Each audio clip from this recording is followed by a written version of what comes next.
Question number 2, मेरे पास n letters हैं। Letters कितने बच्चों? n। मेरे पास n लेटर्स हैं और एनवलप कितने बच्चों? एनवलप्स भी कितने बच्चों आपके पास? n है, ठीक है ना। तो टोटल नंबर ऑफ वेज कितने होंगे?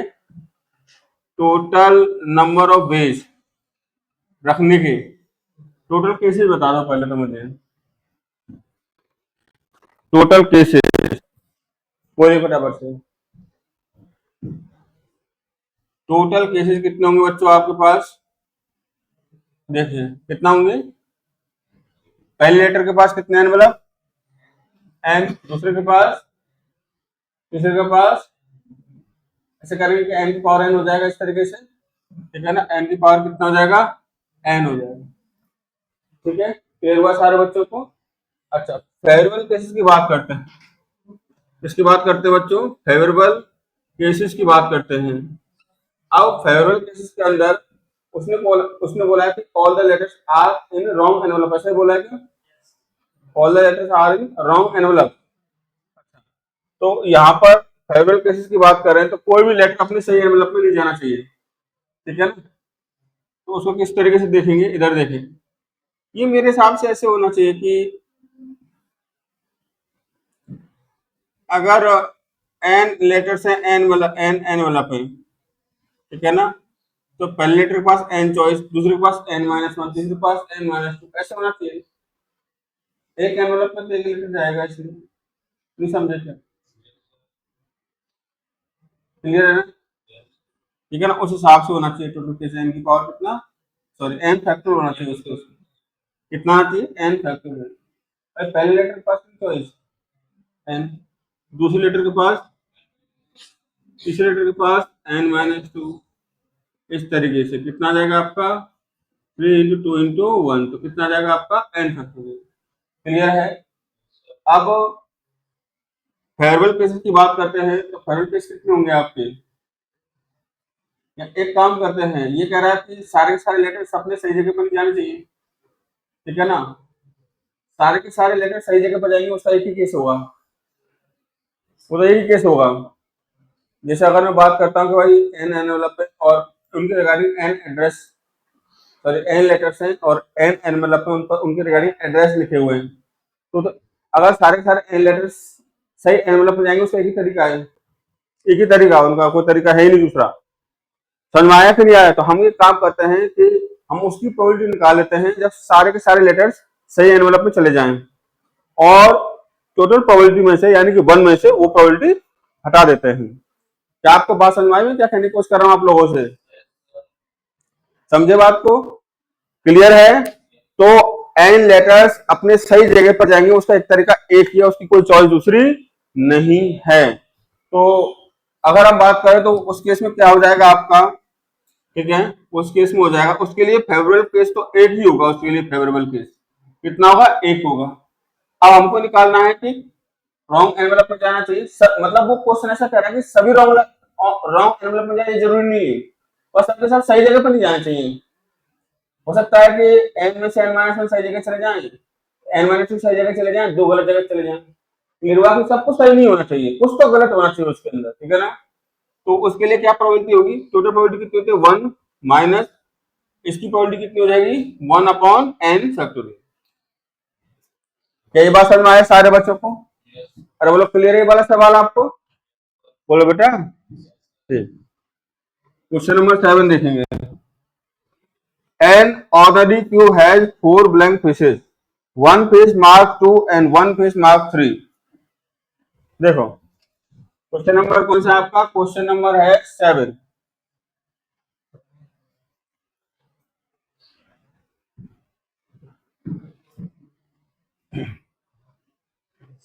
An ordinary cube has 4 blank faces। Ordinary cube है आपका, ठीक है ना। चार और एक पर 2 और एक पर 3। Then find the probability of obtaining a total of exactly 12 in 5 throws. मतलब 5 बार थ्रो कर रहे हैं डाइस को, और टोटल कितना आना चाहिए आपका?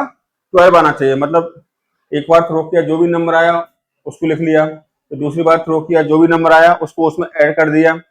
इस तरीके से हम 5 बार थ्रो करेंगे, उसको ऐड करेंगे। 5 थ्रो के अंदर टोटल कितना होना चाहिए, उसके ऊपर 12 हो जाना चाहिए। क्लियर है? अच्छा, अब सिचुएशन जरा समझिए।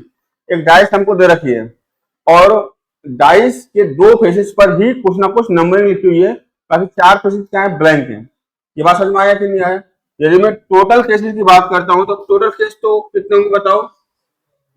टोटल केसेस कितने हो जाएंगे? और इसकी बात है थ्रो करेंगे तो 6 तो आएंगे, यानी 6 पॉसिबिलिटी तो रहेंगी आपकी। 4 ब्लैंक रहेंगी, 2 कैसे रहेंगी आपकी नंबरिंग की रहेंगी। तो 6 की पावर कितना हो जाएगा आपका? 5 हो जाएगा। क्लियर है सारे बच्चों को? अच्छा, अब हमको क्या लाना? 12 लाना है। 12 कैसे आ सकता है? 12 केस बना लो आप। 12 कैसे बैठता है? अगर अगर मान के चलो दो, अगर मान के 4 बार आया और एक 3 बार, तो नहीं हो पाएगा। 8 और 3 11, ठीक है। 5 बार 2 आया तो 10 हो, 5 ही बार लाना है हमको, ठीक है ना। तो 5 बार नहीं आ सकता, 4 बार नहीं आ सकता, 3 बार 2 लाते हैं। 3 बार 2 लाएंगे तो 6 हो जाएगा, और 2 बार 3 3 लाएंगे तो 6 से कितना हो जाएगा? 12। यानी कि 3 बार 2 और 2 बार कितने क्या आ जाए? 3 आ जाए। एक बात समझ में नहीं आया? अरे क्लियर है सारे बच्चों को? ठीक है ना। और कैसा हो सकता है? 4 बार 3 आ जाए और 2 बार ब्लैंक रहे, ठीक है ना।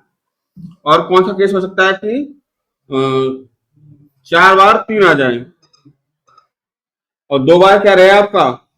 ब्लैंक रहे। नहीं, 1 बार ब्लैंक रहे, है ना, क्योंकि 3 और 5वीं बार 5 थ्रो हो रहे हैं आप। और कोई तरीका है तो दिक्कत किसी को? ठीक है ना। अब और कोई तरीका है ही नहीं कि 2 का यूज आप करोगे ना। अगर मान 2 बार आए 4, 4 और 3 7 और 3 10 और 2 12, वो तो हो ही गया ना। और कोई तरीका मुझे लग नहीं रहा है। 2 केस बनेंगे आपके, इनको अरेंज करो एक बार। 5 फैक्टोरियल, ठीक है ना। 5 फैक्टोरियल अपन कितना हो जाएगा? 3 फैक्टोरियल और 2 फैक्टोरियल। क्लियर है? और इनको अरेंज करने कितना आ जाएगा आपका? 5 फैक्टोरियल अपॉन 4 फैक्टोरियल। मतलब अरेंज का मतलब किसी नंबर पर आ सकते हैं। अरेंजमेंट का मतलब है कि भाई पहले 2 आ जाए, फिर 3 आ जाए, फिर 2 2 2 2 आ जाए, या फिर पहले 2 2 आ जाए फिर 3 आ जाए। उनको जितने पॉसिबल अरेंजमेंट है वो हमने लिख लिए हैं। तो 3 2 किस प्रकार से, आप कितने प्रकार से आ सकते हैं, और 1 3 किस प्रकार से आ सकता है, कहाँ जगह पर आ सकता है। वो कल भी हो सकता है 5 बार थ्रो पहली बार ही 3 आ जाए, हो सकता है लास्ट में 3 आए। तो सारी पॉसिबिलिटी इसके अंदर आ चुकी है। अब 4 बार 3 आए, एक बार ब्लैंक नहीं, ब्लैंक कभी भी आ सकता है आपका, पहले भी आ सकता है, दूसरे पर भी आ सकता है, तीसरे पर भी आ सकता है। ये सारी चीजें आपके पास चॉइसेस रहेंगी। क्या ये बात समझ में आया कि नहीं आया? अब बोलो बेटा। चलो, यहाँ पर अगर हम ध्यान से देखें तो ये कितना हो जाएगा आपका? 5 फैक्टर 120 होता है, डिवाइड बाई 6 इंटू 2, 10 हो जाएगा। ये कितना होगा? 5, 10 और 5 कितना? 15। तो आंसर कितना हो जाएगा? 15 अपॉन 6 की पावर 5। तो दिक्कत किसी बच्चे को भाई? बोलो बेटा, समझ में आ रहा है कि नहीं आ रहा? आपकी 2 दिन की छुट्टी है ना? ठीक। होली कौन कौन खेलेगा तुम में से? होली खिलाड़ी? ओ हो, चैंपियन बनने के लिए खेलेंगे सर। और तू नहीं खेलता रे एकन? अच्छा, चलो खेलना, आराम से होली खेलना, ठीक है। हाँ, केमिकल वाले रंगों से बच के पानी वाला रंग यूज करना। Question, letters of the word regulations be arranged in random regulations। Spelling बोलो, रेगुलेशन की स्पेलिंग बोलना बेटा एक बार। R E G U L A T I O N S, regulations. Clear हुआ कि नहीं हुआ? ठीक है ना। अब क्या कह रहा है क्वेश्चन आपसे?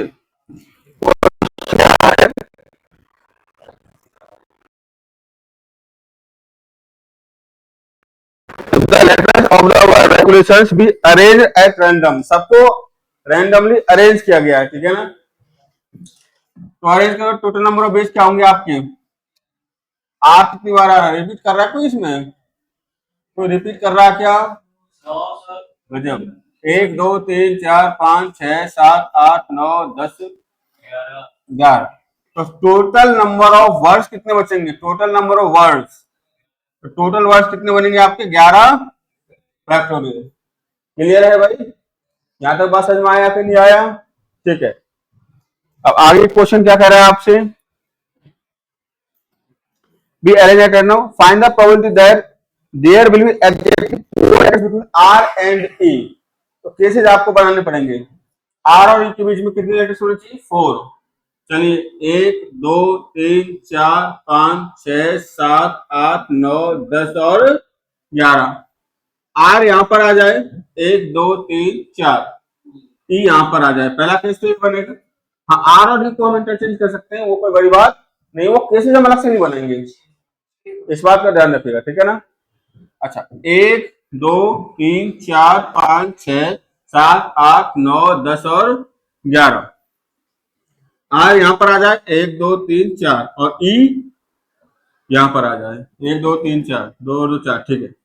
1 2 3 4 5 6 7 8 9 10 11, 1 2 3, आर यहां पर आ जाए 1 2 3 4, ई यहां पर आ जाए 1 2 3 4 5 6 7 8 9 10 और 11, 1 2 3 4, आर यहां पर आ जाए, ठीक है ना, 1 2 3 4, ई यहां पर आ जाए 1 2 3 4 5 6 7 8 9 10 11।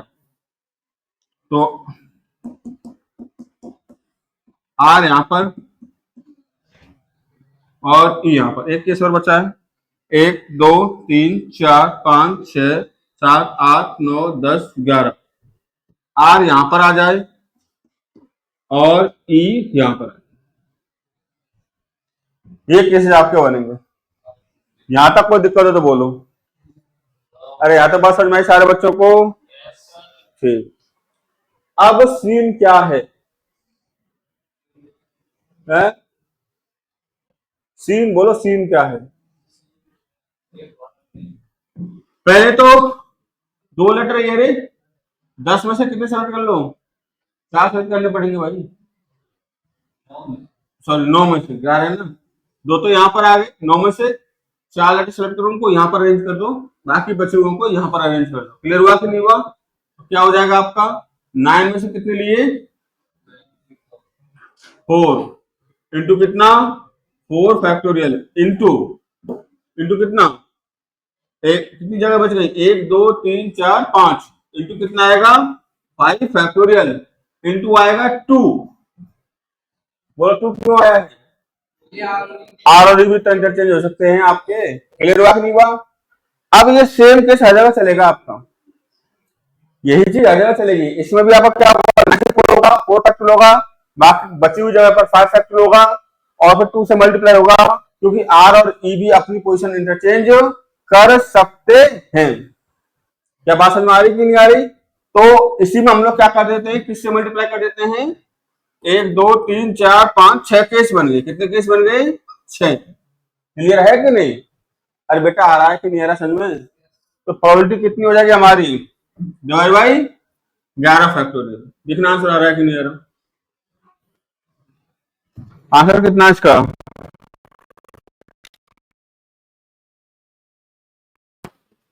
क्वेश्चन नंबर का बड़ा सा दे रहा है, 94 का मतलब क्या होता है, 94 इंटू 4 फैक्टोरियल होता है, यही होता है, 94 ही लिखा हुआ है ये। चलो मैं चेक कर लेता हूं, तुमसे नहीं होता है तो 6 फैक्टोरियल ये हो जाएगा मिलकर के 2, सही है, परफेक्ट। क्लियर सारे बच्चों को, परफेक्ट आंसर लिखा हुआ भाई, 5 फैक्टोरियल इंटू 6 को लिख दिया 6 फैक्टोरियल, 2 फैक्टोरियल 2 है यार। क्लियर है भाई, यहाँ तक आयु समझ में आ रहा है कि नहीं आ रहा, मुझे ऐसा क्यों लग रहा है कि होमवर्क बना के नहीं लाए हो, नहीं लाए ना, हाँ। टोटल केसेस निकाल लेते हैं, टोटल केस क्या होगा, क्वेश्चन नंबर 10। भाई पहला बंदा कितने फ्लोर पर उतर सकता है? 7। ग्राउंड फ्लोर का मतलब आप मुझे चढ़ गया और मैं उतर गया वहां पर, लिफ्ट चल गई, फिर वहां से तो फर्स्ट फ्लोर से उतरना स्टार्ट करना। 7 चॉइस है पहले वाले बंदे के लिए, दूसरे वाले बंदे के लिए भी 7 चॉइस है, कोई दिक्कत वाली बात नहीं है। 1 2 3 4 और 5, तो टोटल कितना हो जाएगा बच्चों आपका? 7 की पावर 5। समझ में आया कि नहीं आया? अच्छा, अब होता क्या है कि अब ऐसा सीन है कि भाई हर एक बंदे को डिफरेंट डिफरेंट फ्लोर पर उतरना है, राइट? तो एक काम करते हैं, 7 में से 5 सेलेक्ट कर लेते हैं और 5 को अरेंज कर देते हैं। समझ में नहीं आया? भाई एक काम करते हैं, फेवरेबल केसेस की अगर हम बात करें तो फेवरेबल केसेस के लिए और उन 5 फ्लोर को क्या कर दो? अरेंज कर दो। या एक काम अरेंज करना, अरेंज करेंगे क्या इसमें? हाँ उतरेंगे ना, तो वो तो अरेंजमेंट के हिसाब से उतरेंगे। नहीं मैं तो अब तीसरे पर उतरूंगा, नहीं मैं दूसरे पर उतरूंगा, ठीक है ना? तुम्हारे यहाँ 7 में से 5 ले लो और उतरेंगे, उसको ऑर्डर को रखने के लिए 5 उनको अरेंज कर दो। तो क्या आंसर हो जाएगा आपका? 7 इंटू 5 फैक्टोरियल डिवाइड बाई 7 की पावर 5। आंसर क्या रहा है इसका? ये क्या? अच्छा P5 लिखता है, पता नहीं बिल्कुल फील नहीं आता P5 लिखने में। चल question number 12। A bag contains 12 pairs of socks। 12 मोजे हैं, 12 पेयर हैं, ठीक है ना? 24 मोजे रखेंगे उसके अंदर। क्लियर है सारे बच्चों को? 4 socks are picked up at random. Find the probability that there is at least one pair। कहने का मतलब ये है कि पहले तो उसने कितने सॉक्स निकाले बेटा? पेयर निकाले, सॉक्स निकाले। ये देखो पहले तो कितने सॉक्स निकाले हैं? 4 सॉक्स निकाले ना, तो टोटल केस कितने बनेंगे? Total cases 24C4। अब ये कह रहा है कि 4 सॉक्स निकाले, कम से कम एक पेयर उसके अंदर होना चाहिए। एक काम करते हैं, हम उसकी पॉलिटी निकालते हैं जब 1 में से कोई पेयर ही ना हो, 4 डिफरेंट डिफरेंट हो आपके कार्यक्रम।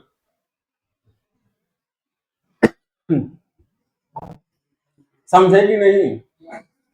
इसका मतलब क्या हुआ? मैं अनफेवरेबल केस निकाल रहा हूं, अनफेवरेबल केसेस, कि जो आपने 4 स्टॉक्स निकाले ना, वो ऑलरेडी क्या है, उनमें कोई भी पेयर में है ही नहीं। जब 1 में से उस प्रोबेबिलिटी को हटाऊंगा तो मेरे पास किसकी प्रोबेबिलिटी बचेगी? जो एटलीस्ट 1 पेयर होगा उनमें से। नहीं बात समझ में आई?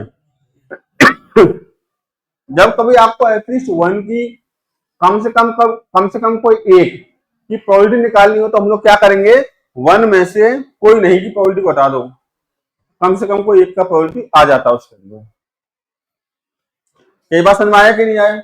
अब इधर देखो, 4 सॉफ्ट लेने, पेयर नहीं लेने इस बार, ठीक है ना? तो कैसे लें बताओ?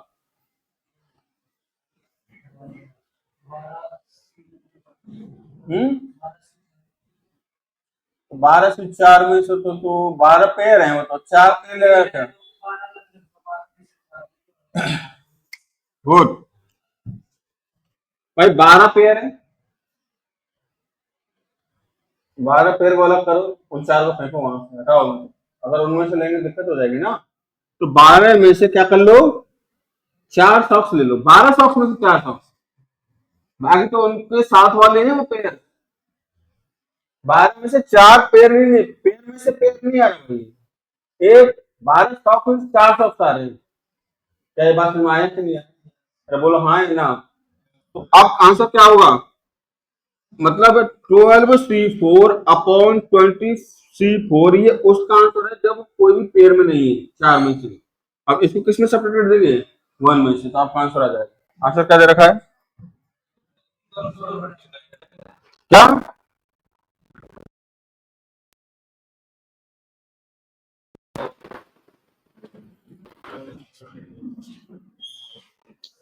नहीं, इन्होंने क्या किया मैं आपको समझा रहा हूं। इन्होंने 12 में से 4 पेयर ले लिए, सुनो मेरी बात। इन्होंने 12 में 4 पेयर लिए, उन 4 पेयर में से सॉक्स सेलेक्ट करने हैं इसको।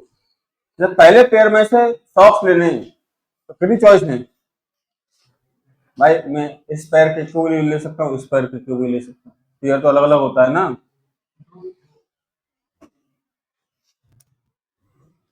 12 में से 4 सही, बिल्कुल परफेक्ट है। 12 में से 4 पेयर लो, अब 4 पेयर तुम्हारे सामने रख। अब तुम एक बात बताओ, इस काम को कैसे डिस्टिंग्विश करोगे, मुझे एक बात बताओ कि हमने 12 सॉक्स अलग लिए, 12 सॉक्स वो ऐसे भी तो जा सकते हैं, कोई पेयर घुस गया इसके अंदर, कोई ऐसा चला गया, कोई वैसा चला गया, समझे मेरी बात को, तो वहां तो आप अलग नहीं कर पाए ना काउंटिंग के मेथड से। मैं क्या कहने की कोशिश कर रहा हूं, आप समझे। जैसे बच्चे ने बोला कि सर एक काम करो, 12 सॉक्स में से, भाई टोटल 12 पेयर से 24 सॉक्स थे, 12 सॉक्स में से आप 4 सॉक्स ले लो, बट सर 12 सॉक्स हैं कहां पर, उनको कैसे डिस्ट्रीब्यूट करेंगे, नहीं समझे बात को। हाँ 24 तो बात समझ में आती है, क्योंकि 12 ना 24, 12 का डबल 24, आपके 24 सॉक्स हो गए, सब घुल मिले वहां पर। तो एक काम करो, 12 में 4 पेयर ले लो, अब हर एक पेयर में से एक एक सॉक्स उठा लो वहां से। जब पहले पेयर के पास जाएंगे 2 चॉइस है, हर पेयर पास 2 चॉइस है, या इसको या इसको या इसको या इसको। क्लियर हुआ कि नहीं हुआ, इसलिए बच्चे यहाँ पर क्या है आपका 2 की पावर 4। क्या ये बात समझ में आया कि नहीं आया, अरे क्लियर है सारे बच्चों को, पक्का, अच्छा आइडिया है भाई, बात सही है। क्वेश्चन नंबर 17,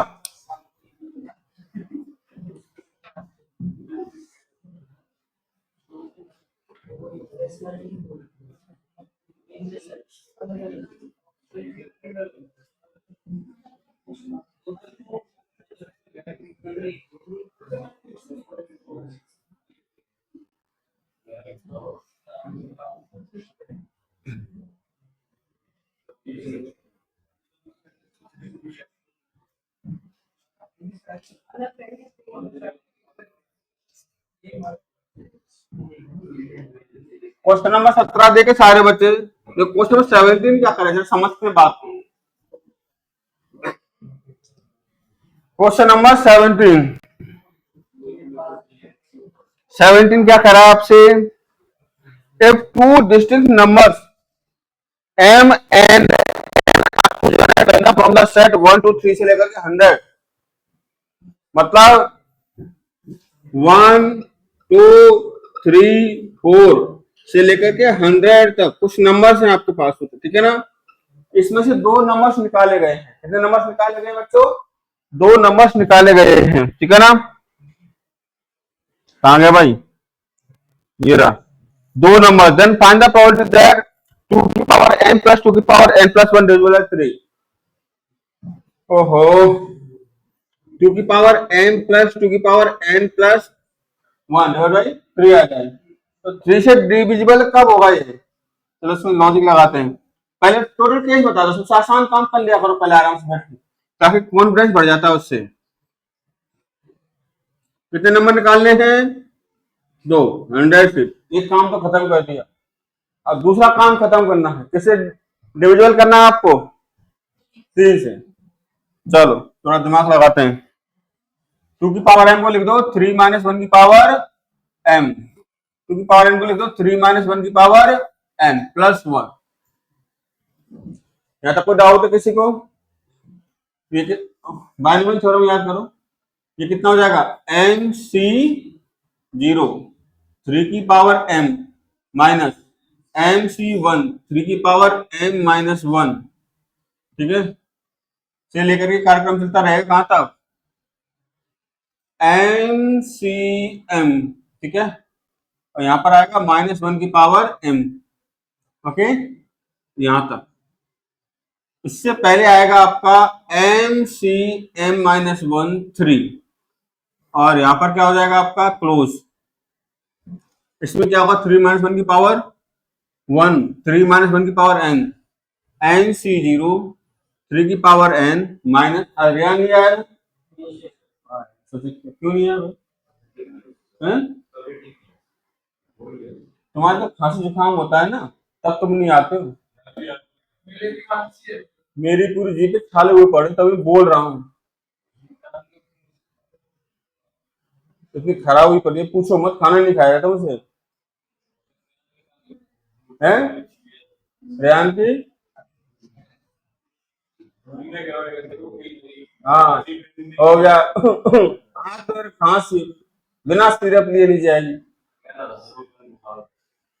बुखार 4 दिन पहले हो जाता है कि मेरे फलान दिन बुखार आने वाला है। कल देखना वो धूमधाम से होली खेलने आएगा। और आयुष कहाँ हो? आ रहा हूँ मैं, तैयार है ना? है ना?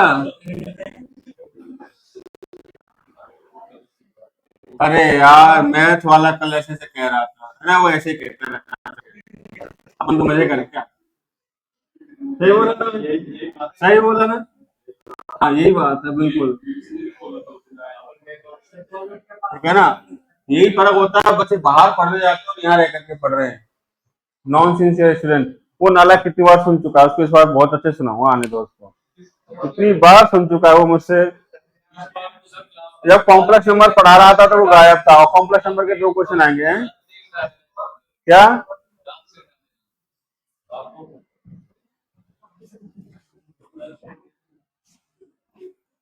ठीक है ना?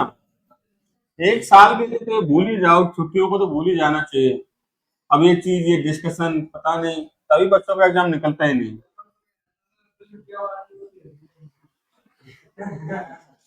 मतलब इसका वही है, वो तो दिखेगा फिर लास्ट ईयर के, इसके पापा आएंगे मेरे बच्चे का नहीं हुआ, ठीक है ना? दिक्कत हमको पता है कब होती है, हमको दिक्कत किसी के सिलेक्शन होने ना होने से नहीं होती है। हमको दिक्कत किसी के सिलेक्शन नहीं होने से है ही नहीं। होना है तो अलग बात है, उससे भी दिक्कत नहीं है, अच्छी बात है, ठीक है ना? बस हमको दिक्कत ये होती है कि लोग बाहर जाते हैं, ठीक है ना, और यहाँ पढ़ते हैं। किसी बच्चे का यहाँ रह करके सिलेक्शन नहीं हुआ तो फर्स्ट परसेप्शन क्या जाएगा? पता ही था, टीचर ही खराब है यहाँ पर। यहाँ कौन आईआईटी की तैयारी कराएगा, यही तो परसेप्शन जाता है, और इससे हमको नुकसान होता है। अगर बच्चा बाहर जाएगा, 2 पैसे खर्च करेगा, थोड़ा सा तमीज वाला हो तो पढ़ेगा कम से कम बाहर जा करके, कि पैसा घर वालों को खर्च हो रहा है। यहाँ क्या है, तो ऐसा हम आराम से रोटियां नाप के खाते हैं, इधर उधर घूमते हैं। सही कह रहा हूँ गलत कर रहा हूँ रोहित? तो परसेप्शन चेंज करना है, लोग शादियों में चले जाते हैं।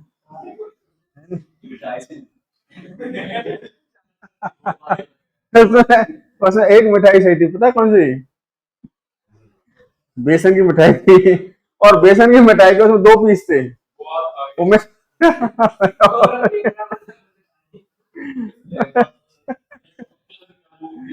काजू कतली, हाँ खुद काजू कतली खा के आया होगा। चलो, चलो इधर आ जाए सारे बच्चे, इधर। अब यहाँ पर क्या सीन बनने वाला है बेटा, इधर देखिए, यहां से लेकर के यहां तक ये 3 के मल्टीपल है सारे के सारे, तो इसको मैं 3 के लिख सकता हूँ, बोलो हाँ या ना? एमसीएम 1 होता है, और इसको लिख दो माइनस प्लस -1 की पावर m। यहां से लेकर के यहां तक यही बच्चों किसके मल्टीपल है? 3 के मल्टीपल, यानी कि इसको भी लिख दो 3 के K1, और इसको लिख दो K2, ठीक है? और वो आ जाएगा प्लस -1 की पावर n, और बच्चों यहां पर कितना है बेटा? +1 है। यहां तक कोई डाउट हो तो बोलो, कोई डाउट मेरे हिसाब से नहीं होना चाहिए। अब इस नंबर को 3 से डिविजिबल होना चाहिए, उसके लिए हम m और n क्या लें, यानी कि हो जाएगा 3k1 प्लस 3k2 प्लस -1 की पावर m प्लस -1 की पावर m प्लस 1। देखो बच्चों, यहां दिक्कत नहीं है, ये 3 बनना चाहिए या 0 बनना चाहिए? 0 बन नहीं सकता, 3 ही बन सकता है ये, और 3 तब बनेगा जब m और n दोनों क्या हो? इवन। क्या मेरी बात आपको समझ में आई बच्चों? तो कितने इवन नंबर है बेटा इसमें? 50। तो फेवरेल केस कितने हो जाएंगे आपके? 50 C2। आया कि नहीं आया बच्चों? 50 C2, तो क्या आंसर हो जाएगा आपका? 50 C2 divide by 100 C2। Question number 18 देखो।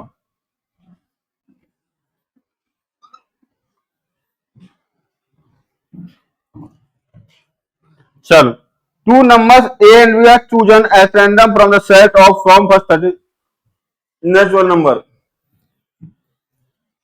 Find the probability that A square B square divisible by 3। देखो 30 नेचुरल नंबर्स हैं आपके, 1 2 3 4 5 6 7 8 से लेकर कहां तक 30। 30 क्या है, नेचुरल नंबर। बात समझ में आया कि नहीं आया? अब इन नेचुरल नंबर्स में से मैंने क्या किया है, two numbers A and B are chosen, तो दो नंबर्स निकालने। टोटल केसेस कितने हो जाएंगे बच्चों, बोलो बेटा। टोटल केसेस वो हो जाएंगे 30C2। कितने हो जाएंगे 30C2 टोटल केसेस। और यदि मैं फेवरेबल केस की बात करता हूं तो वो उस प्रकार से लड़ने ताकि A square minus B square divisible by कितना बेटा, A square minus B square divisible कितना आना चाहिए 3।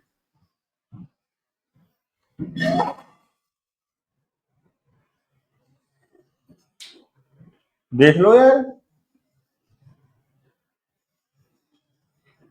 एक और दो, और नहीं तो है क्या, 2 का स्क्वायर माइनस 1 का स्क्वायर कितना होता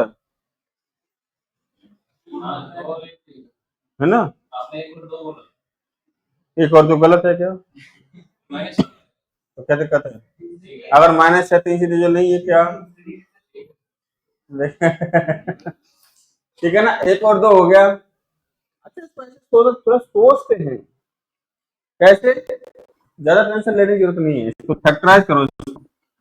ए प्लस बी और क्या लिख सकते हैं बेटा इसको, ए माइनस। अब इन दोनों में कोई 3 का मल्टीपल होना चाहिए, तो ए प्लस बी या फिर ए माइनस।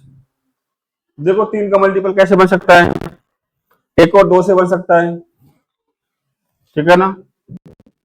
प्लस करके देखो, प्लस करके देखो किससे बन सकता है। पहले 1 2 5 हो सकता है, 1 8 हो सकता है, 1 11 हो सकता है,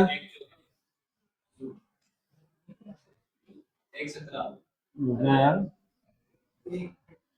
1 के साथ क्या क्या हो सकता है ये देख लो बस। ये गलत लेने बनने हो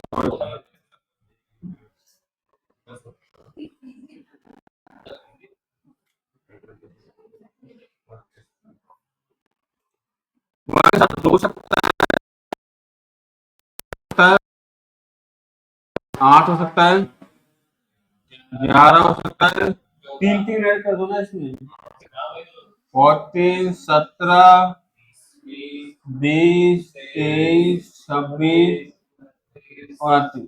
ओके, क्या बेटा समझ में आया सब बच्चों को। अच्छा, 1 के साथ हो सकता है, अब 2 के साथ क्या क्या हो सकता है, एक ऑलरेडी ले लिया उसको 5 कर देंगे, ठीक है ना। 2 के साथ 4 हो सकता है, बिल्कुल हो सकता है, 4 3 3 ऐड कर दो इसमें, 4 7 10 13 16 19 22 25 और क्यों झगड़ रहे हो भाई तुम लोग,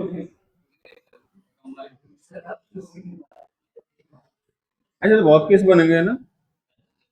चलो और बना तो, हाँ तो कितने हो जाएंगे आपके, 3 के साथ कौन कौन सा आएगा,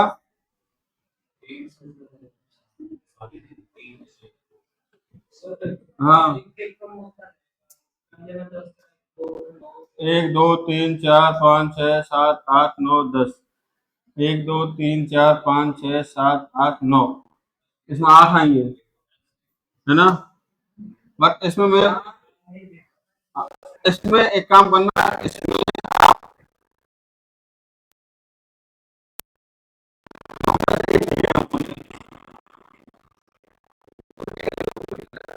पाँच सात कौन सा पहुंच जाएंगे?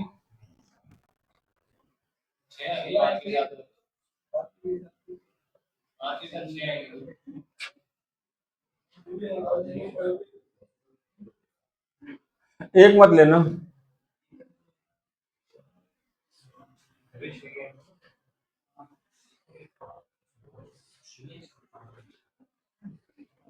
मैं एक काम करो, ले ही लो, डबल ट्रिबल नहीं करेंगे, सब अपने आप ले लेंगे उस साथ। एक ले लो आप लोग, यहाँ पर भी ले लो। हैं? बनने तो 10, 3 में 10 कहाँ से बन जाएंगे? 5 7 कितने बन रहे हैं? हाँ, एक को नहीं लेंगे तो 8, इस साथ कितने बन रहे हैं? 3 के साथ 8। तो पैटर्न काम नहीं कर रहा भाई। फिर हमने a माइनस बी का भी तो देखना है।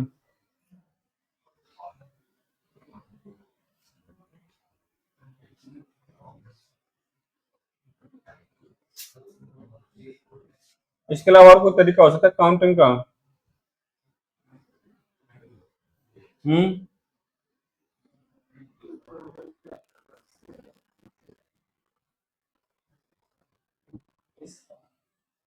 ऐसे ही आपका 4 होगा, ऐसे तो हर केस आएगा। अच्छा, ए माइनस बी देखना पड़ेगा। ए माइनस बी, जैसे कि 2 का डिफरेंस, जैसे 1 और 6 का डिफरेंस क्या होगा? क्या उसके बराबर होगा? उससे कम तो नहीं हो सकता। समझे मेरी बात को? पीए और पी में से जो मैक्सिमम होगा, अब खुद सोच के देखो वेन डायग्राम के थ्रू, पी और पी में से जो मैक्सिमम होगा या तो उसके बराबर होगा ये, या फिर उससे बड़ा होगा।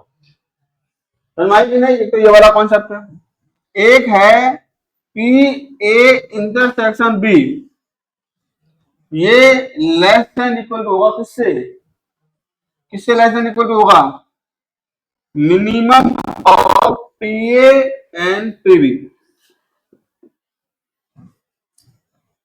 यानी कि पी और पी में जो मिनिमम है या तो उसके बराबर होगा या से छोटा होगा इंटरसेक्शन वाला पार्ट। सोचो एक बार, विचार करो मन के अंदर। इंटरसेक्शन होता है कॉमन, और कॉमन में से छोटा ही जाता है आपका। जो छोटा होगा इन दोनों में से, या तो उतना हो जाएगा या फिर उससे भी छोटा होगा। फिर वो क्या, इस बात, क्या ये बात आपके भेजे में आ रही है? पक्का अच्छे से आ रही है बच्चे? कोई दिक्कत तो नहीं ना? राइट, ये क्लियर है सबको? अच्छा, अब इसने बोला कि पे ए में भी मैक्सिमम कितना हो सकता है? रेंज क्या होगी? 2/3 से ज्यादा होगा। इन दोनों मैक्सिमम कौन सा? ये 0.5 है, कितना? 0.6, तो इससे तो ज्यादा ही होगा। अरे होगा या नहीं होगा? होगा। यानी कि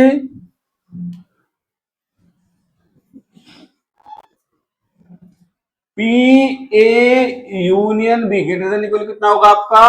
2/3। क्लियर है सारे बच्चों को? ठीक है ना? अच्छा, मैक्सिमम वैल्यू कितनी जाएगी? पी यूनियन बी की मैक्सिमम कितनी जा सकती है? मैक्सिमम 1। 1 से तो क्या बड़ा हो सकता है? समझे कि समझ बात को? यानी कि पी ए यूनियन बी 2/3 से तो क्या होगा? बड़ा, बट 1 से क्या होगा? छोटा। अच्छा, पी ए इंटरसेक्शन बी की बात करें तो वो उसकी मैक्सिमम वैल्यू आती है किसके बराबर? इन दोनों में से मिनिमम है कितना? 1/2 से क्या होगा? छोटा, बस 0 से बड़ा होगा। 0 या 0 से बड़ा होगा, नेगेटिव में तो हो ही नहीं सकते ना प्रॉब्लम। समझ में आया कि नहीं आया? ठीक है। अच्छा, तो गलत आ गया क्या? पी इंटरसेक्शन भी दे रखा है 1/2 से बड़ा। अच्छा, फिर उसको ऐसे दे दिया होगा, रुको एक सेकंड, रुको रुको रुको, इधर इधर, कि पी ए यूनियन बी कितना होता है बताओ? P A plus P B minus P A intersection B होता है। ठीक है ना? ए इंटरसेक्शन बी होता है, राइट? ठीक है। अच्छा, अब पी ए वन बी किसके बीच में है, 2/3 से और 1 के बीच में है, तो P A plus P B minus क्या हो जाएगा, पी ए इंटरसेक्शन बी किसके बीच में हो जाएगा, 2/3 और 1 के बीच में हो जाएगा। प्रश्न में आया कि नहीं आया।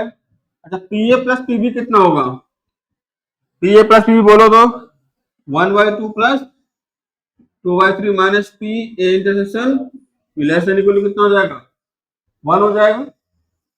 एक का अच्छा इधर आएगा तो कितना आएगा, minus P A intersection B, इधर आएगा तो -1/2 हो जाएगा, उधर जाके कितना हो जाएगा, 1/2 माइनस 2/3। और समझ में आया कि नहीं आया, मतलब ये उधर जाएगा पूरा पोर्शन, तो 1 में से 1/2 जाएगा तो 1/2 और -2/3 हो ही जाएगा। यहाँ तक कोई डाउट है किसी को, एक बार देख लो बेटा, क्लियर, आवाज पक्का समझ में आ गया, ठीक है। ये कितना हो जाएगा आपका, minus P A intersection B कितना होगा ये आपका 1/6 माइनस का, किसका होगा, माइनस का, हाँ माइनस का 1/6 ही होगा, और ये कितना होगा -1/2, माइनस से मल्टीप्लाई कर दो एक बार, तो पी ए इंटरसेक्शन बी किस किसके बीच में आ जाएगा आपका, 1/6 और 1/2 के बीच में। क्या ये बात समझ में आई कि नहीं है सब बच्चों को। अच्छा, पी तीसरा देखें सारे बच्चे, क्या दे रखा है आपको, तीसरा P A intersection B bar, मतलब बी नहीं होना चाहिए, ए होना चाहिए, तो किसके बराबर होगा, P A minus P A intersection B, clear है, ठीक है। अब देखो पी ए तो फिक्स ही है, पी ए कितना है आपका 1/2 है, minus P A intersection B कितना है, बोलो 1/6 से लेकर कितना है 1/2 है कि नहीं, 1/6 से 1/2 है, ये किस किस के बीच आ जाएगा आपका, बोलो 1/2 माइनस 1/6 कितना होगा, बोलो 1/2 माइनस 1/6 से लेकर के 1/2 माइनस 1/2, अरे बोलो हाँ है ना, ये कितना आ जाएगा, ये आपका 1/2 माइनस 1/6 कितना आएगा, हाँ इनका ऐसे 6 3 1/3 1/3 से 0, ये थोड़ा लिखना ठीक नहीं, तो 0 से कितना जाएगा 1/3 आ जाएगा आपको, लेस देन इक्वल टू 1/3 जो भी लिख रखा है इसमें, क्लियर है सारे बच्चों को। अच्छा, पी ए बार conditional probability, conditional probability heading का नाम लिखें, इसका मतलब क्या है बच्चों,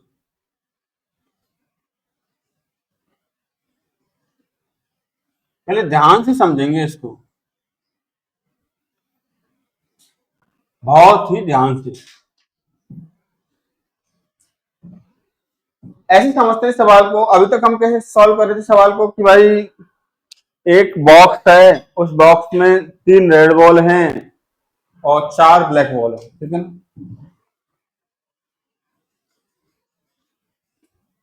एक बॉक्स है, इसमें क्या है 3 रेड बॉल है और 4 क्या है ब्लैक बॉल, इनमें से आपको 2 बॉल निकालने हैं, निकल जाएंगी बॉल, कोई दिक्कत ही नहीं, कितना आंसर है 7C, और दोनों बॉल रेड है, कैसी है रेड, तो 3C2/7C, समझ में आया कि नहीं आया। अब सिचुएशन थोड़ी सी चेंज है, सिचुएशन क्या है, आपसे बोला गया है कि 2 बॉल निकालनी है और 1/1 निकालनी है, कैसे निकालनी है 1/1, क्लियर हुआ कि नहीं हुआ, पहली बॉल, अच्छा पहली बॉल निकाली, अब दूसरी बॉल आपको निकालनी है विदाउट रिप्लेसमेंट, रिप्लेसमेंट नहीं करना, ठीक है, दूसरी बॉल आपको निकालनी है जब पहली वाली, दूसरी बॉल निकालनी, इस बात क्या प्रोबेबिलिटी होगी, वो ब्लैक है,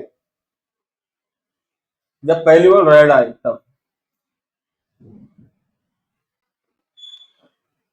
मतलब यहां पर ये कंडीशन दे दी गई है कि पहली बॉल रेड आई थी तो दूसरी बॉल ब्लैक हो, इस बात की प्रोबेबिलिटी क्या होगी,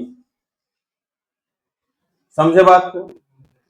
दोनों अच्छा, पहली बार ब्लैक आ जाए, दूसरी बार ब्लैक आए, तो प्रोबेबिलिटी अलग आएगी। अगर मैं कहूं पहली बॉल आपकी रेड निकल चुकी है, मान के चलो, ठीक है ना, दूसरी बॉल ब्लैक आने की प्रोबेबिलिटी कितनी होगी बताओ?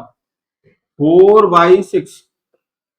अगर पहली बॉल रेड निकल चुकी है, दूसरी बॉल हम निकालने गए, तो कितनी प्रोबेबिलिटी होगी? 4/6 होगी कि नहीं होगी? बताओ। होगी ना? 4 ब्लैक है और बॉल 2 रेड बची है, 4/6। अच्छा, पहले आपकी ब्लैक आ चुकी है, अब दूसरी बार फिर ब्लैक आ गई, तो प्रोबेबिलिटी कितनी बचेगी? 3/6। यहाँ पर प्रोबेबिलिटी है 2/3, यहाँ पर प्रोबेबिलिटी आ रही है कितनी? 1/2। क्या प्रोबेबिलिटी अलग अलग आ रही है? हाँ, चीजें अब डिपेंड कर रही हैं दूसरी चीज पे। ठीक है, इसका मतलब क्या हुआ कि अगर ये बोल दिया गया है कि पहली बॉल रेड आई है, उसके बाद ब्लैक के निकलने की प्रोबेबिलिटी, पहली बॉल ब्लैक आई है उसके बाद ब्लैक के निकलने की प्रोबेबिलिटी। इस तरीके से जब पहले कोई स्टेटमेंट बोला जाता है कि ये इवेंट हो चुका है, तो दूसरी इवेंट के होने की क्या प्रोबेबिलिटी होगी। अगर वो इवेंट इस पर डिपेंड करेगा तो चेंज होगी, अगर वो इवेंट इस पर डिपेंड नहीं करेगा तो वो चीज नहीं होगी, चाहे यहाँ से रेड आए चाहे ब्लैक आए।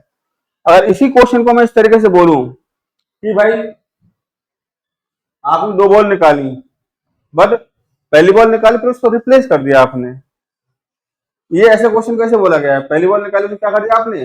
रिप्लेस कर दिया है, ठीक है ना। अब दूसरी बॉल ब्लैक आए, इस बात की क्या प्रोबेबिलिटी होगी? अब पहली बॉल रेड निकले चाहे ब्लैक निकले, दूसरी बार ब्लैक आने में कोई फर्क पड़ेगा क्या? फर्क नहीं पड़ेगा, तो डिपेंड नहीं कर रहा, ठीक है, वो चीज खैर दूसरी हो जाती है। बट यहाँ पर क्या, पहले कंडीशन दे दी जाती है कि पहले ये इवेंट हो चुका है, ये कंडीशन हो चुकी है, तो अब बताइए कि इस इवेंट को होने की प्रोबेबिलिटी क्या होगी। अगेन मैं कह रहा हूं, इस कंडीशनल प्रोबेबिलिटी वाले क्वेश्चन को पहचानें कैसे? बस सीधे साधे क्वेश्चन आते हैं उसको तो पहचान जाएंगे, अभी बहुत सारे क्वेश्चन हम लोगों ने सॉल्व किए हैं, उसमें तो कोई दिक्कत ही नहीं है। अगर कंडीशनल प्रोबेबिलिटी पे कोई क्वेश्चन आता है तो उसमें क्या पहले कंडीशन दी जाती है। जैसे फॉर एग्जांपल कि हम 2 डाइस को थ्रो कर रहे हैं, दोनों दो डाइस को थ्रो करने पर इसका मान चाहिए 11। अब ये इट इज गिवन दैट कि फर्स्ट डाइस तो 5 आ चुका है, क्या चुका है? 5। मैंने क्या बोला? मैंने 2 डाइस को थ्रो किया, ठीक है ना, दोनों डाइस में समेशन कितना आना चाहिए? 11। पहली डाइस पे 5 आ चुका है, जो भी है वो अलग बात है। तो यहाँ पर क्या बोल दिया गया है? यहाँ पर एक कंडीशन दे दी गई है कि पहली डाइस में क्या आया है? 5। अब बताइए कि दोनों डाइस में समेशन कितना आना चाहिए? 11। अब इसकी प्रोबेबिलिटी बताइए आप। तो ऐसा जब कभी कंडीशन दे करके किसी इवेंट की प्रोबेबिलिटी होने को पूछे, तो इस प्रकार के जो क्वेश्चन वो किसके अंदर आते हैं? आपके कंडीशनल प्रोबेबिलिटी के अंदर आते हैं। बहुत इंपॉर्टेंट आर्टिकल है बेटा, ये ध्यान रखिएगा, आगे का पूरा चैप्टर इस पर डिपेंडेंट चलेगा आपका। क्या ये बात समझ में आई कि नहीं आई?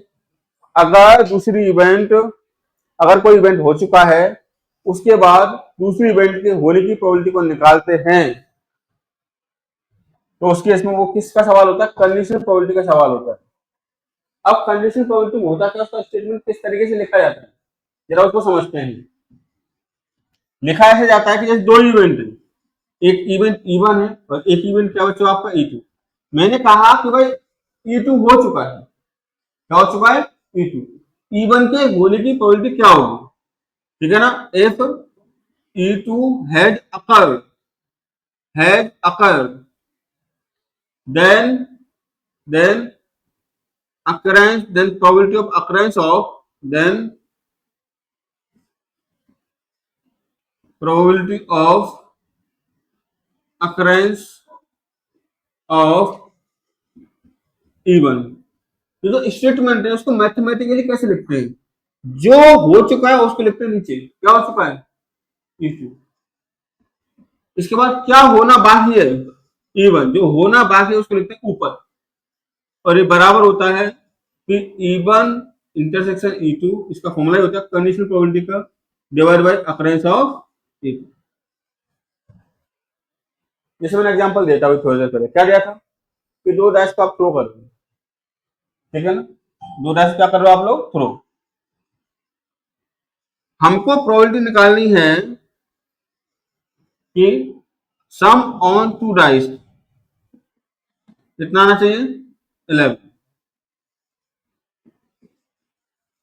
और E2 इवेंट दे रखा है आपको 5 will occur on first dice. 5 is occur on first dice. Is occur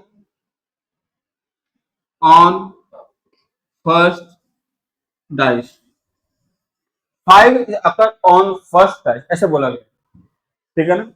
अब आपसे बोला गया है कि आपका इवेंट E2 हो चुका है, तो E1 के अकर होने की प्रोबेबिलिटी बताइए। यानी कि पहले डाइस 5 आ चुका है, तो अब बताइए कि दोनों डाइस का समेशन कितना है, 11। इसकी प्रोबेबिलिटी बताइए। क्या आप लोग स्टेटमेंट को समझने की कोशिश कर रहे हो कि किस तरीके से स्टेटमेंट आपके सामने आएगा? कर रहे हो क्या? क्लियर है? अच्छा, इसका फॉर्मूला क्या होता है? फॉर्मूला आपको याद होना चाहिए। Simultaneously occurrence of E1 and E2 divide bye occurrence of कितना आ जाएगा बच्चों आपका? E2 आ जाएगा। कई बात समझ में आया कि नहीं? सर बोलो बेटा हाँ या ना। गुड, ठीक है।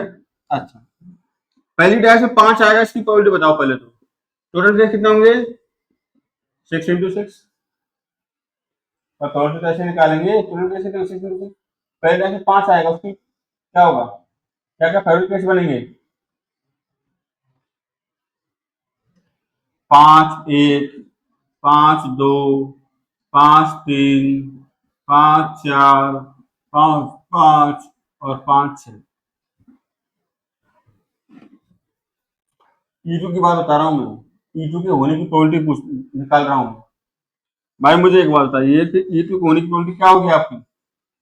मतलब पहले दो डाइस को थ्रो कर रहे हैं, E2 है क्या? दो डाइस को थ्रो कर रहे हैं, पहली डाइस में 5 है, इसकी प्रोबेबिलिटी ये तो E2 है। अब पहली डाइस दो डाइस को थ्रो करें, टोटल केस कितने हो गए? 6 इंटू 6। पहली डाइस में 5 आए, फेवरेट केस वही होगा आपका, 6 केस बनेंगे। समझ में आया कि नहीं आया? अच्छा, दूसरी बात, E1 की प्रोबेबिलिटी निकालनी है, इसकी निकालनी है E1 की। E1 इवेंट क्या है पहले तो ये बताओ। E1 इवेंट बोलो, सम क्या होना चाहिए? अरे तो बोलते नहीं बेटा, तुम बोलते क्यों नहीं, बताओ। खाना पीना खा के आते हो नहीं आते बराबर से?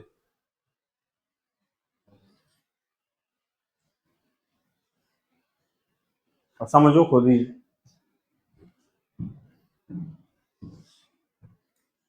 इलेवन होना चाहिए, 12। अब बता, यूं अगर कर दोगे तो मैं क्या समझूंगा?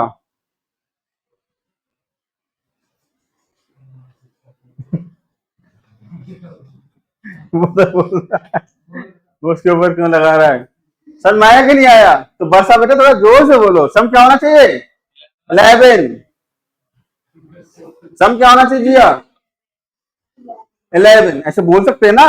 अच्छा, सम 11 होगा, उसके फेवरेट केस बताओ बराबर से। खुशबू, वैसे तुम ये नहीं आया सर, पर इतना तो बोल सकते सम क्या चाहिए? 11। समझ में आया कि नहीं आया? अच्छा, सम 11 चाहिए, इसके लिए कौन कौन से केसेस होंगे आपके पास? दो डैश पे थ्रो करो, कौन कौन से? 5-6-6-5 दो केस होंगे फेवरेबल E1 के लिए। E1 के लिए होंगे 5-6 और क्या होगा आपका? 6-5।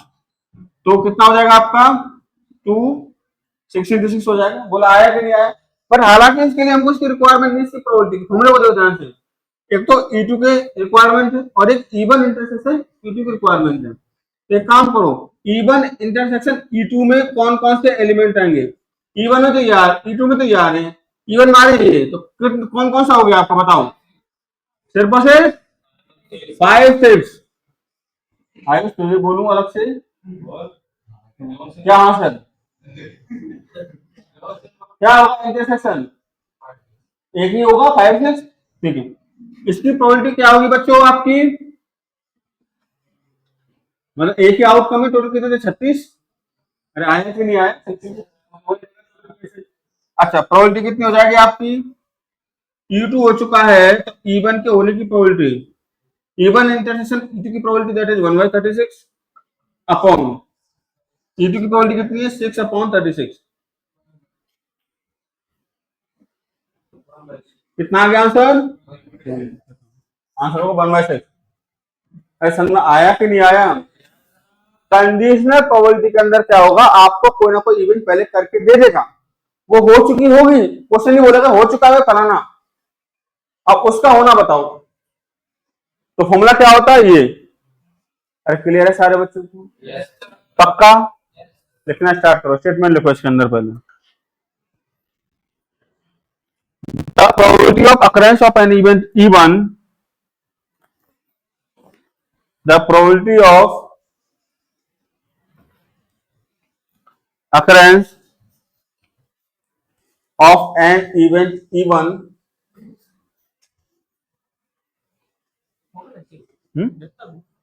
अरे वो चलेगा सर, 15 मिनट तो कम से कम चलेगा। The probability of occurrence of event E1, the probability of occurrence of event, अच्छा एन इवेंट, आर्टिकल एन लगेगा ना, इतना तो सबको पता होना चाहिए भाई, आर्टिकल एन लगेगा यहाँ पर। An event E1 given that E2 has already occurred, given that E2 has already occurred, given that E2 has already occurred, is called the conditional probability, is called the conditional probability, is called the conditional probability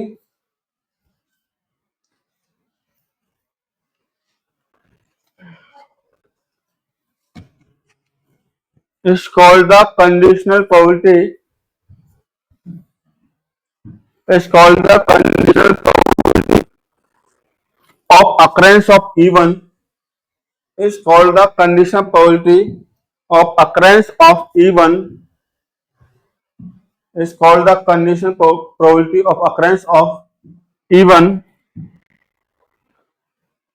on the condition that on the condition that on the condition that E2 has already occurred, on the condition that E2 has already occurred, on the condition that E2 has already occurred, and it is denoted by, and it is denoted by, and it is denoted by, इसको लिख लो आप लोग। अच्छा एक second, अभी लिखना मत, एक सेकेंड और समझिएगा। अच्छा इसको मैं ऐसे लिख सकता हूँ क्या, कैसे, number of outcomes in E1 intersection E2 divide by number of outcomes in sample space P, मतलब P E1 इंटरसेक्शन E2 को ऐसे लिख सकता हूँ ना, ठीक है बच्चों, राइट। इसको कैसे लिख सकता हूँ बेटा, number of outcomes in event E2 divide by number of elements in sample space. बोलो हाँ है ना, ये तो प्रोबेबिलिटी होती है हमारी। अब इससे आपका ये कट जाएगा, आपका तो कट जाएगा तो बच्चों ये किससे इक्वल आ जाएगा, number of outcomes in simultaneously occurrence of E1 and E2 divide by number of outcomes in E2। और क्लियर हुआ कि नहीं हुआ?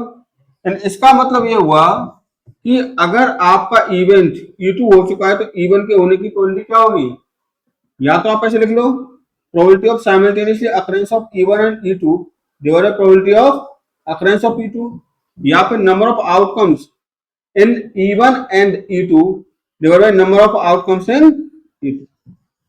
सेम ही चीज आएगी दोनों। और बोलो समझ में आया कि नहीं आया? तो आप लोग एक काम कीजिएगा, आप यहां से इसको नोट डाउन करो ऐसे करके, और बाद में ऐसे इसको डब्बे में बंद कर, फिर इस सवाल को लिखेंगे जो मैंने यहां पर बोला था।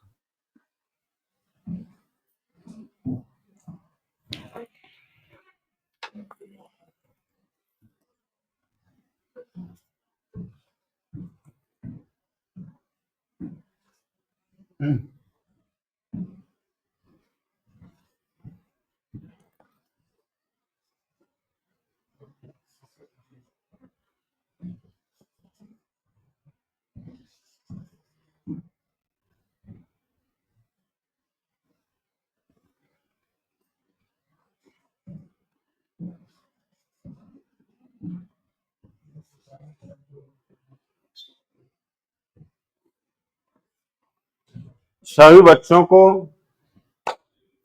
होली की बहुत बहुत शुभकामनाएं। खुश रहो, प्रसन्न रहो, आनंद में रहो, तुमको, तुम्हारे परिवार को, ठीक है ना, जितने भी तुमसे एसोसिएटेड हैं, रिश्तेदारों की तक, ठीक है ना। खुश रहो। मस्त रहो और फेस्टिवल को एंजॉय करो। तो जब आप संडे वाले दिन पेपर देने आए तो भूत बन के मत आना कम से कम। पता लगा कि इतने भूत बन गए। हाँ, ये इतनी बड़ी गलती कर दी। टीटू आएगा बेटा, ठीक है ना, अच्छे से होली खेलिएगा आप लोग। ऐसा नहीं कि पूरी दुश्मनी आज ही निकाल लूंगा इस बंदे से। तो ये जो भी खुन्नस है, मैं बेटा घर ही हूँ। कल छुट्टी है तो क्या बेटा। अब मन्नू यार मेरी कॉलोनी में रहता, पर आज तक मुझे पता नहीं लगा रहता किधर। मुझसे पीछे रहता है कि आगे रहता है तू? पीछे, एक गली पीछे कि दो गली पीछे? जस्ट पीछे वाली में, मुझसे पीछे वाला। हाँ,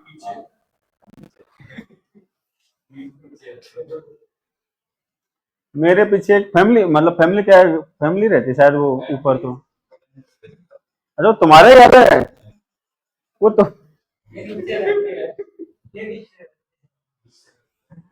अच्छा अच्छा अच्छा, वो तुम्हारा घर है।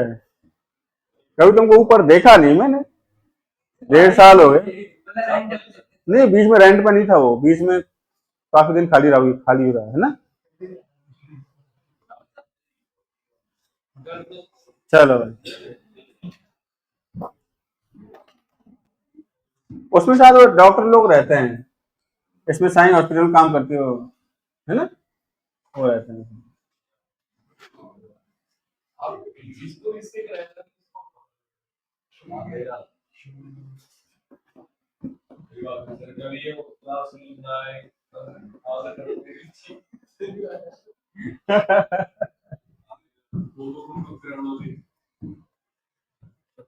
चलो बढ़िया है।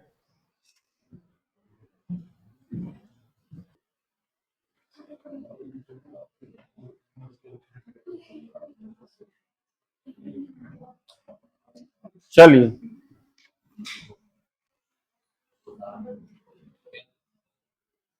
क्वेश्चन लिखो, क्वेश्चन। जेई 2025 में आया क्वेश्चन है, इस साल आया क्वेश्चन है आपका, है ना? लिखें,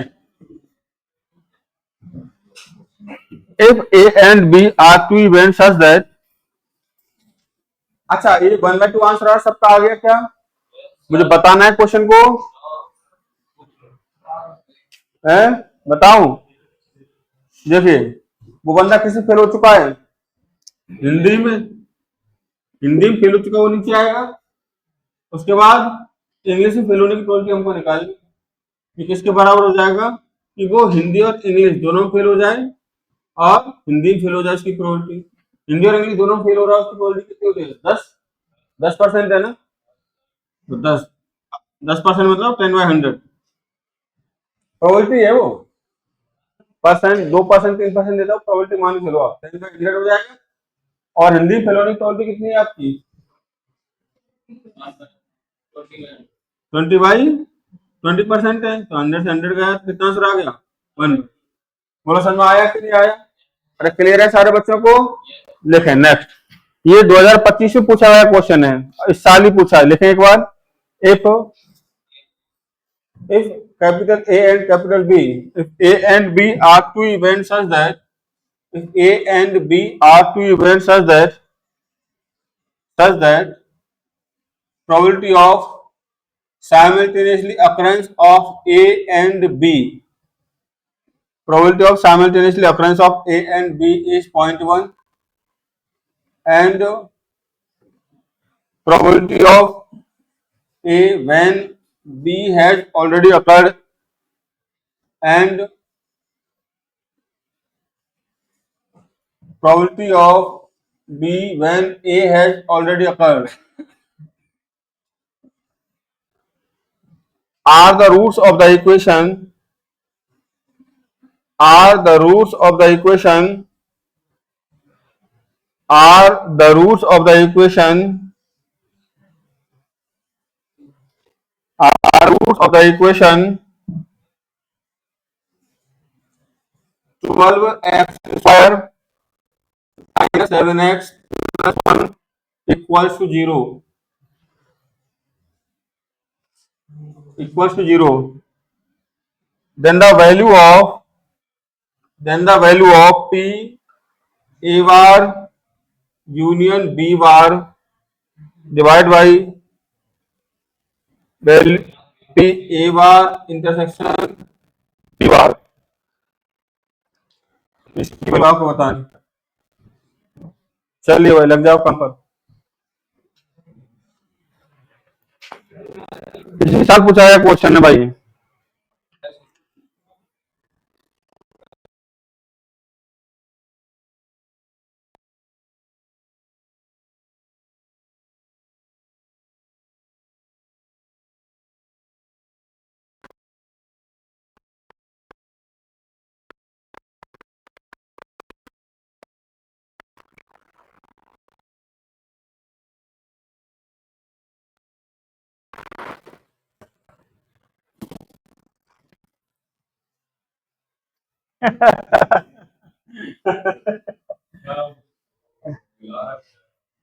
बस अब तो इस सवाल को सॉल्व कर।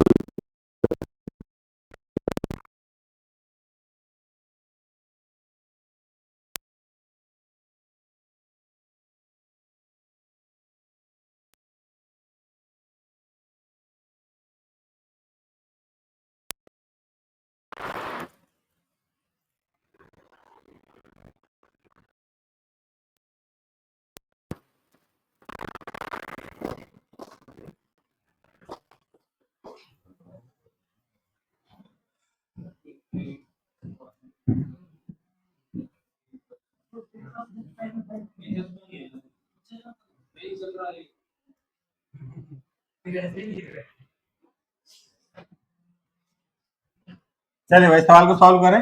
एक मिनट।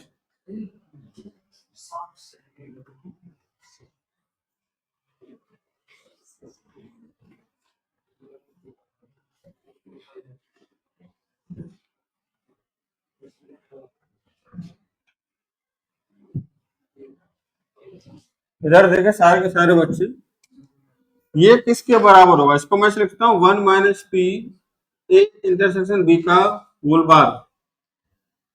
बोलो हाँ है ना? ऊपर वाला जो है उसको लिख सकता हूँ इस तरीके से, लिख सकता हूँ, लिख सकता या सॉरी, इसको मैं ऐसे लिख सकता हूँ ना, ये इस तरह करने लग रहा है, गलत लिखा हुआ है वो, ऐसे लिख सकता हूँ ना? अब सही है ये, यस सर। और इसको लिख सकता हूँ कैसे? पी ए यूनियन बी का बार। देख लो एक बार पहले, जो मुझसे पूछा गया क्या मैं उसको इस तरीके से लिख सकता हूँ? हाँ जी। इसको कैसे लिख सकता हूँ बेटा? जो आपके सामने लिखा हुआ है ये 1 minus probability of simultaneous occurrence of A and B, इसको लिख सकता हूँ कितना? 1 माइनस प्रोबेबिलिटी ऑफ ए और बी, इस तरीके से इसको मैं लिख सकता हूँ। तो यहाँ तक कोई डाउट है किसी बच्चे को? ए इंटरसेक्शन बी तो मुझे पता है 0.1 है, ए यूनियन बी मुझे निकालना है। क्या निकालना है? A union B. तो A probability of A union B occurrence of at one of the event A और बी, इसके बराबर होगा P A plus P B minus कितना होगा? पी ए इंटरसेक्शन बी होगा या नहीं होगा? तो मुझे कह जाता है P A plus P B निकालना है और पी ए इंटरसेक्शन बी निकालना है। क्लियर है ना? अच्छा मुझे इसका मतलब बताओ क्या होता है? बी हो चुका है तो ए के होने की प्रोबेबिलिटी इतना आना चाहिए आपको, ए हो चुका है तो बी के होने की प्रोबेबिलिटी। अच्छा मुझे एक बात बताइए कि पी ए बाई बी का फॉर्मूला क्या होगा? P A intersection B divide by कितना होगा? प्रोबेबिलिटी ऑफ बी होगा। बोलो हाँ है ना? और जो आपके सामने लिखा हुआ पी बी बाई ए, ये कितना होगा? P B intersection A divide by कितना होगा आपका? पी ए होगा। अरे होगा या नहीं होगा? होगा ना बच्चों? ठीक है, अब यहाँ पर देखें, मुझे एक बात बताइएगा, उन्होंने बोला है कि पी ए बाई बी तो P B by A are the roots of this equation. बोला कि नहीं बोला? तो मैं प्रोडक्ट ऑफ द रूट्स की बात करता हूँ, P A by B into P B by A, product of the roots कितना होगा? बोल गौरव। इधर, अरे इधर देख, सी बाई ए 1/12, ठीक है। अच्छा, सम ऑफ द रूट कितना होगा? P B by A plus P A by B कितना होगा? बोलो 7/12 होगा? होगा या नहीं होगा? इसको सॉल्व करें, ये किसके बराबर होगा? P B intersection A upon P A plus P A intersection B upon P B is equal to कितना हो जाएगा? 7/12 हो जाएगा। अरे होगा या नहीं होगा? ठीक है, पी बी इंटरसेक्शन ए बोलूं चाहे ए इंटरसेक्शन बी, बात बराबर ही होता है। इसमें से कॉमन ले लिया, क्या बचा? 1 अपॉन पी ए प्लस कितना? 1 upon P B equal to कितना आ जाएगा? 7/12। हाँ जी, क्या सबको समझ में आ रहा है कि लिखने में बिजी चल रहे हैं? आया सबको समझ में यहाँ तक? ठीक है, अब इधर देखिए, पी ए इंटरसेक्शन बी तो हमको पता है कितना है, 1/10, 1/10 ये कितना हो जाएगा? ये हो जाएगा P B plus P A divide by P A into P B equal to कितना आ जाएगा? 7/12। अगर मुझे, भाई सिंपल सी बात है, पी ए इंटरसेक्शन बी मुझे पता है, पी ए इंटू बी मुझे निकालना पड़ेगा। तो पी ए इंटू बी निकालने के लिए मुझे P A plus P B की रिक्वायरमेंट है, और P A plus P B मुझे यहां से मिलेगा, बट इसके लिए सबसे पहले मुझे क्या निकालना पड़ेगा? P A into P B. अरे निकालना पड़ेगा नहीं निकालना पड़ेगा? उसको यहां से निकाल लेते हैं। बोलना एक बार, ये होता है इसका फॉर्मूला, बोलो पी ए बाई बी का, P A intersection B divide by P B into P B intersection A divide by P A equal to कितना? 1/12। ये है 1/10, ये है 1/10, नीचे कितना आ जाएगा? P A into P B बराबर कितना? 1/12। तो P A into P B कितना आ जाएगा आपका?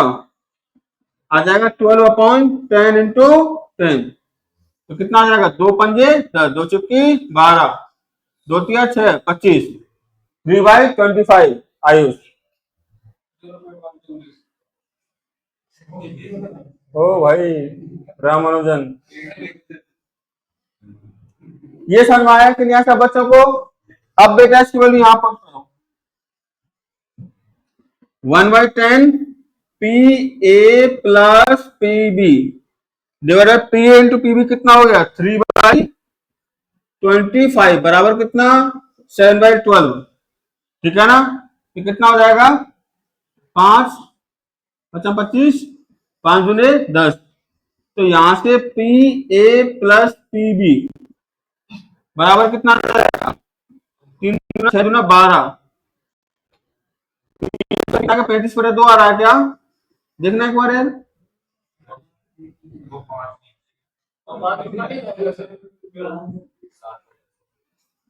क्या बोला? 7 भाई, वो चेक कर रहा था, क्या सही है क्या? 7/10 सही है ना? बिल्कुल सही है, क्लियर है। अब निकालो पी ए यूनियन बी कितना होगा? पी ए यूनियन बी होगा आपका 7/10 माइनस 0.1, यानी कि 0.7 माइनस 0.1 कितना जाएगा? 0.6। नहीं आएगा क्या? आ गया ना? तो इसमें रख दे फिर 1 माइनस इधर रखा है 0.1 डिवाइड बाई 1 माइनस इधर रखा है 0.6, तो कितना आएगा? 0.9 हो जाएगा 0.4, तो कितना आंसर आ गया? 9/4।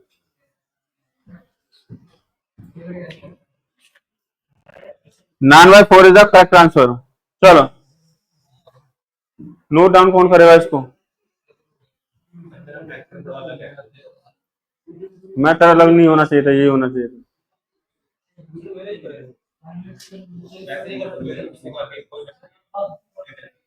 ओ यहाँ तो मैथडों की बौछार हो गई। बासु का भी अलग मेथड आ गया। कौन सा मेथड है भाई बासु? है पी ए बाई बी और पी बी बाई की आ गया। फिर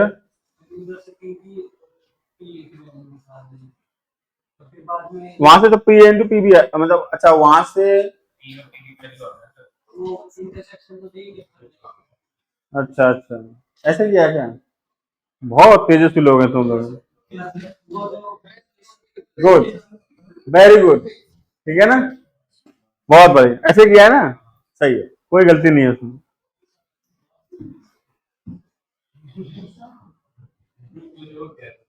चलिए गुरु, अभी आर्टिकल पूरा नहीं हुआ है, इसको और कोशिश करेंगे, प्रैक्टिस करेंगे। आप एक काम कीजिएगा,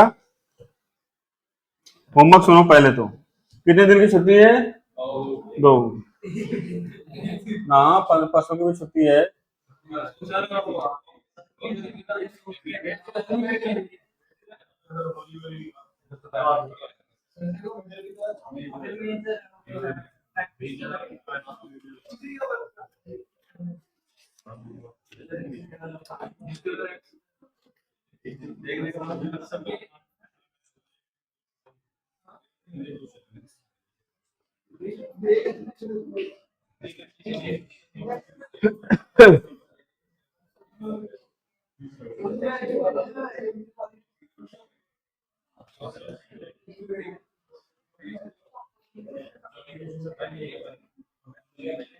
एक काम करना, 14.1 एक बार 14.1 में एग्जाम्पल है आपके, मतलब क्वेश्चन है 5 और बात है, इससे पहले एग्जाम्पल है आपके 8। पहले तो इन एग्जाम्पल को ध्यान से करेंगे आप लोग, तभी ये एक्सरसाइज हो पाएगी, अदरवाइज नहीं हो पाएगी। 14.1 समझ में आया कि नहीं आया? अरे सुनाई दिया सब लोगों को? अच्छा, होमवर्क ये सुना। दूसरा होमवर्क, जो 9 वाली जो एक्सरसाइज हमने की थी, उसमें एक्सरसाइज बची हुई पीछे, बचेगी नहीं बची? ओवर निकालो एक बार। मतलब प्रोबेबिलिटी को 2 पार्ट में डिवाइड किया गया था, प्रोबेबिलिटी 1 और प्रोबेबिलिटी 2, आपने बहुत अच्छे से देखा होगा। ये प्रोबेबिलिटी 2 स्टार्ट हो गया हमारा, ठीक है ना। इसका इलस्ट्रेशन अच्छे से देखना बेटा, नहीं तो फिर कॉमा में चले जाओगे नहीं तो।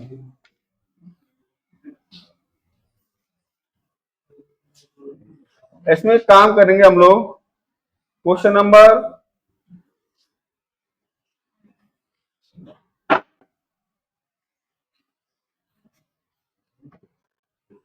5 से लेकर के, 1 से 5 छोड़ देंगे, 5 से लेकर के कितना कर सकते हो बताओ?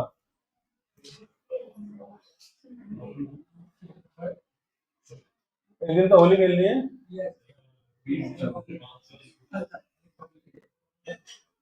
एक काम करना, चलो तुम्हारे लिए और आसान कर देता हूँ।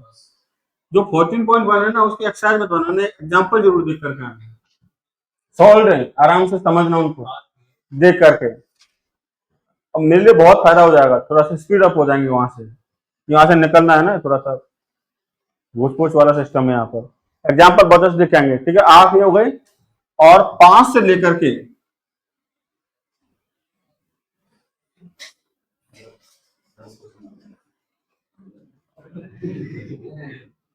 चलो तुम सबका ध्यान रखते हुए 15 क्वेश्चन तो यहाँ पर दिए मैंने, और 8 क्वेश्चन यहाँ पर दिए, 22। पर बेटा अटेम्प्ट कीजिएगा तो ध्यान से, ऐसे गैस पास करके ले आएगा यहाँ पर। गौरव, एक क्वेश्चन इस पेज पे, पूरा पेज खाली, वो क्वेश्चन 2 लाइन में। चलो भाई, बाकी एंजॉय करो, मजे करो।